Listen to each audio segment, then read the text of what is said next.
Good Sunday evening, Southeast Texas. Hope you and your family doing well. Dew points are a measurement of how much moisture is in the air, and they're going to be going down as we head towards the middle and latter part of next week. And that means it's going to feel comfy, a little more comfy in the afternoons. It means humidity levels will be going down. Still going to be hot in the afternoon, but the ick factor is going to be going down, and it means morning lows may be cooling down a little bit. We'll show you that in just a second. Otherwise, maybe an isolated late day shower storm here in the Triangle, but dry weather expected much of next week and the following weekend, looking at small chances. So looking like below normal rainfall. As far as average high temperatures, right now it's 90 degrees. We finally fall below our average of 90 degrees. It goes to 89 as we head towards the 17th of September.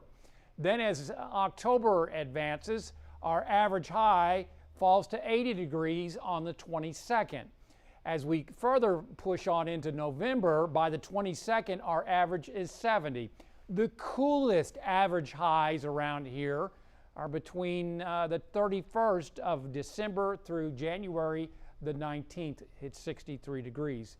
Regardless, average high temperatures are dropping, especially as we head on into the next week. Otherwise, back to satellite and radar showing that front moving into our area, and that is going to bring us a little dry air mass. It's getting pushed by this trough of low pressure, and that trough is going to bring higher pressure into our area as we work on into the middle of next week. In the northwest Gulf of Mexico, we are closed for business because of shear, not just speed, but also directional shear. Otherwise, in the far eastern Atlantic, we're watching a tropical wave, and as you can see, it's disorganized. Small chance of development over the next 5 days, even though we're at the peak of hurricane season today. That doesn't mean we're done. We've got the rest of September and usually through the mid part of October before I feel more comfortable. Regardless, we're going to be watching this one and subsequent storms after that. Front pushing through southeast Texas overnight, maybe an isolated shower associated with its passage, and I expect temperatures to get down into the mid 60s in the lakes area and into the lower 70s in the Triangle under partly cloudy skies. Tomorrow we may have some isolated showers develop along the front.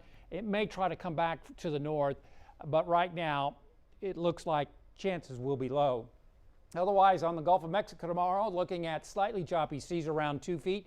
In your coastal marine forecast, we'll see northeast winds at 5 to 10 knots. Our forecast tonight, isolated showers here in the Triangle, otherwise mild and humid still.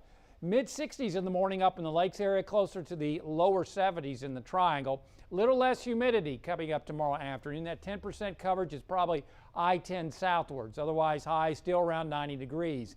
Now, again, as we head on into Wednesday, Thursday mornings, I think it's going to be the coolest. Could see the lower and middle 60s across our area, mainly up in the lakes area. Still, mid to upper 60s in the Triangle is certainly an improvement. And those afternoons will have a little bit less humidity. Still, highs are going to be hot, but at least we're going to see dry weather and lots of sun. Moisture levels come back in on us this weekend. We'll go with a 10 to 20% coverage, low chances as highs reach about 90 degrees under partly cloudy skies. And as we head on into the 7 to 10 day aspects of our 10-day forecast, looking at small chances with highs in the lower 90s. Download our app, follow us on Facebook and Twitter, and as always, there's more weather at 12newsnow.com.